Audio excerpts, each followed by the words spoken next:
Hi friends, చూడండి మొన్న వర్షానికి మా ఊర్లో పొలాలు, ఊరు, వాడ మొత్తం మొత్తం వాటర్తో నిండిపోయినాయి. కానీ ఒక్కళ్ళు కూడా చూడటానికి ఎవరు రాలేదు. మంత్రులు కానీ ఎమ్మెల్యేలు కానీ వాళ్ళు ఎందుకుంటారో కూడా తెలియదు.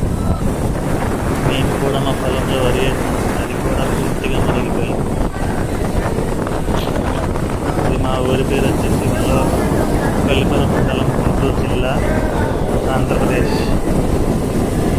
దీనికి ఎవరు నష్టపోయారు చెప్పండి ఫ్రెండ్స్? మేమే కదా, అలాంటి చిన్న రైతులే కదా. ప్లీజ్ ఫాలో అవ్వండి my channel. Please subscribe me. Please friends.